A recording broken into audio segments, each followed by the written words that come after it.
Clinton global initiative leader stage. এখন বক্তৃতা করবেন doctor Mohammad Yunus.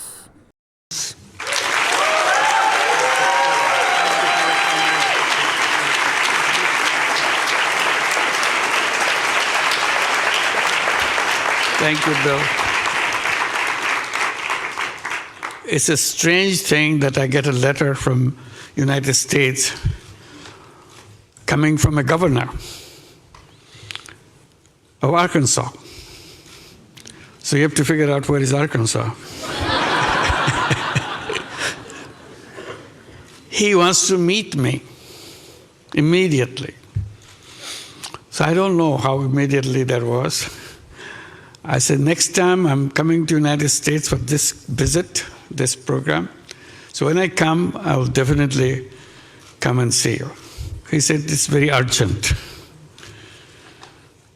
I said, well, I'll see how quickly I can come. I couldn't come early. I came for the meeting. And that was the beginning of our contact. And he tried to understand what is this Grameen Bank that people talk about. So I explained. And both he and Hillary sitting there in the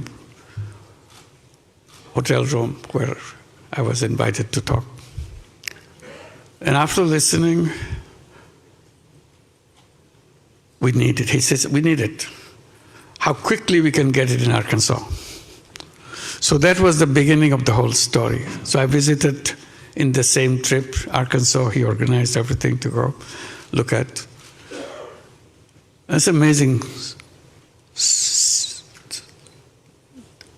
scene that I've seen in the rural areas of Arkansas. People sitting around, shops closed down because the economy was in a total disaster. So the people who were accompanying me to show me around, can they do something? I said, of course, they are the one who will do something. They couldn't believe that these people can do something. So that was the beginning. Bill said, yes, we're going to do that. I explained how this works. And the Grameen program was set up. Hillary was put in charge. He was the governor and want to get it done. And this is the beginning of it. But I didn't realize what he is doing is so important to him. I found out when he was running for president. He was a governor. Now he wants to be president. He said, you must be present when I announce my presidentship, declare as a candidate. I didn't understand why he wants me to be president. I declared it. He said, one of the points he made in the speech, if I'm elected president, I will have Grameen program in every inner city of the United States. You thought people would be happy? Next day he got a coverage saying that he's a crazy guy. He brings someone from Bangladesh to tell the Americans what to do. How crazy can you get? He didn't give up. He explained again and again why it's important.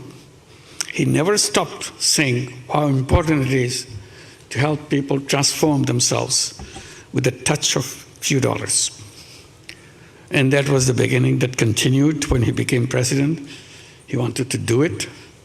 And that's the signing of the bill he mentions. And then Hillary came to Bangladesh along with Chelsea. I saw Chelsea here. Both of them came to Bangladesh, spent 4 days with us, wearing Grameen check, which is a rural handloom weaver, make the very simple clothing like this. And all 4 days they were wearing clothes which was made by the weavers in the villages and designed by a local young person. And everybody said, what's she wearing this? How did you do that? Who designed it? So I was not prepared to answer all those questions. I don't know why they asked. But they were so curious that the First Lady of the United States wearing this dress made from a very simple fabric done by the rural weavers. So tremendous respect that it showed to people who just do things with their own fingers, with their own hands, and for tradition of many years.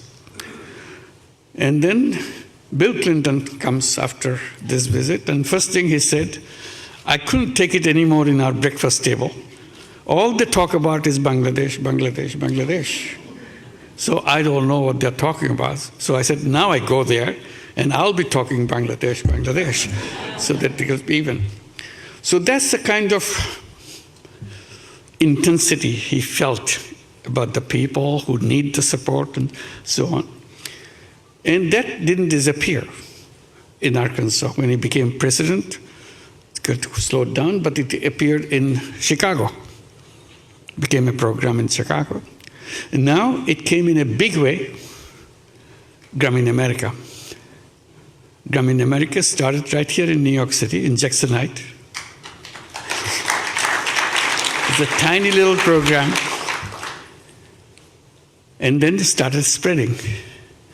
Now Grameen America has 35 branches all over the United States. Every major city has a Grameen Bank branch.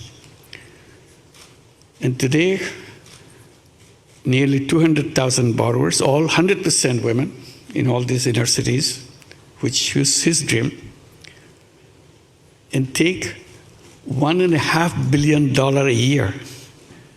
We reached at the level, now we lend out $1.5 billion a year with perfect repayment record.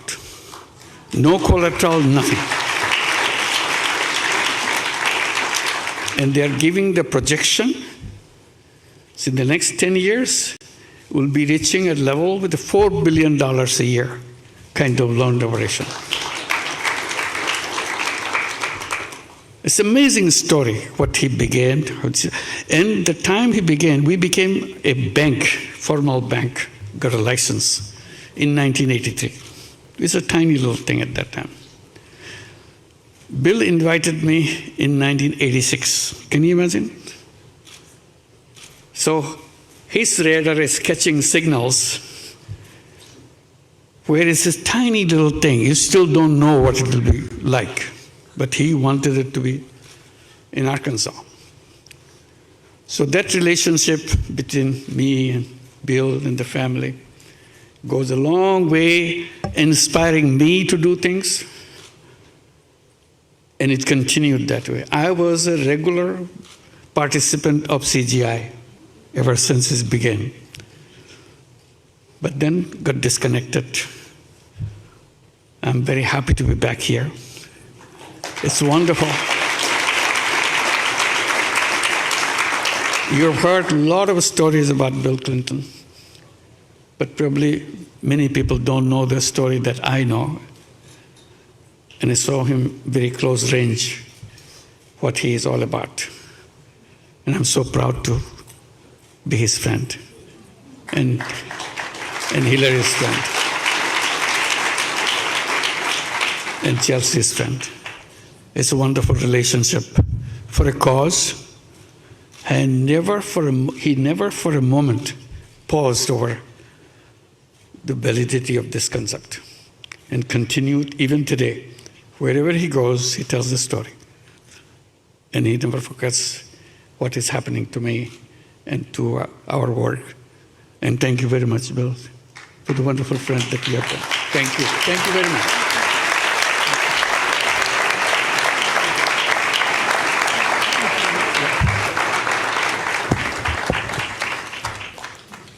Well, you're the only old guy I know who was ever drafted for his eminent position by the young people of his country.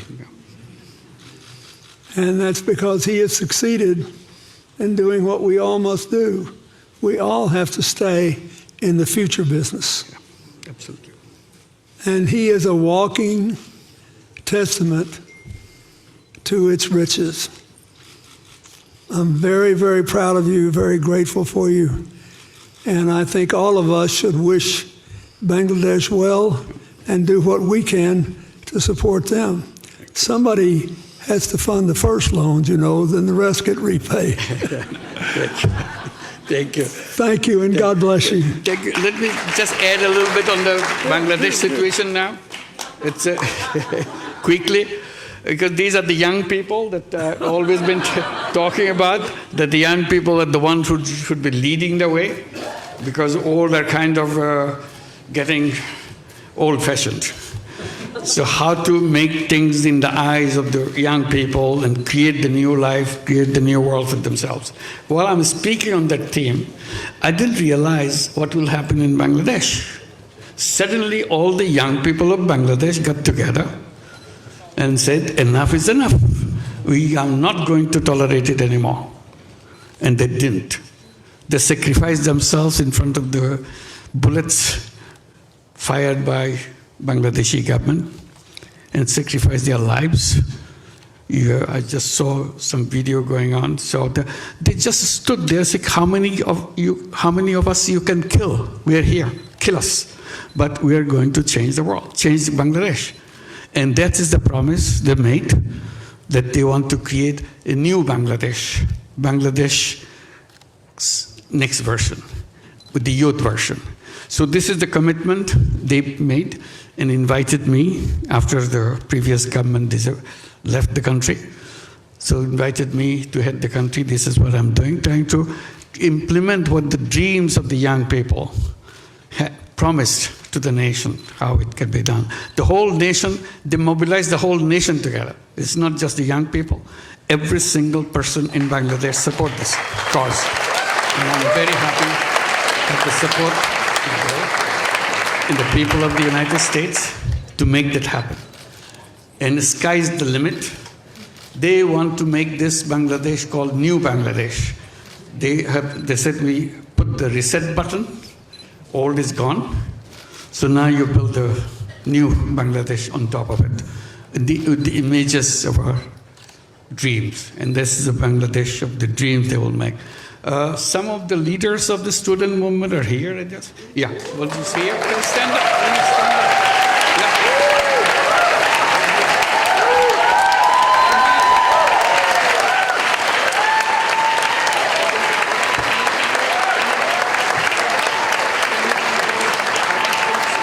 It's amazing the way they speak. The language I never heard.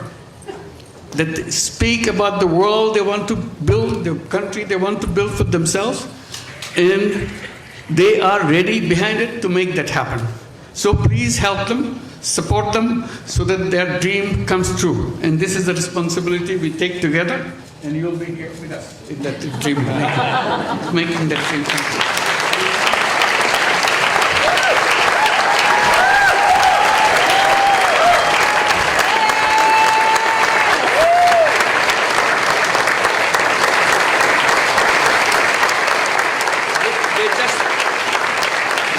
Look like any other young person, you will not recognize it. But when you see them in action, when you hear them speak, you'll be shaking. They shook the whole country by their speeches, by their dedication, their commitment. They said, you can kill us anytime you want, but we are not giving up. And he is known as to be the brain behind the whole revolution. So he denies it repeatedly. He said, not me, many others. But that's how he's recognized, that he's the brain behind the whole thing. It's an amazing, meticulously designed thing. It's not just suddenly came, it's not like that. Very well designed. Even the leadership pattern, people don't know who the leaders. So you can't catch one and say, okay, it's over. It's not over. So it's completely diverse. When they speak, the language is something it inspires any young person anywhere, any person anywhere in the world. These are the guys. Let's give them a big applause. So this is the Bangladesh. They are the one creating the new version of Bangladesh. Let's wish them a success. Thank you very much. Thank you.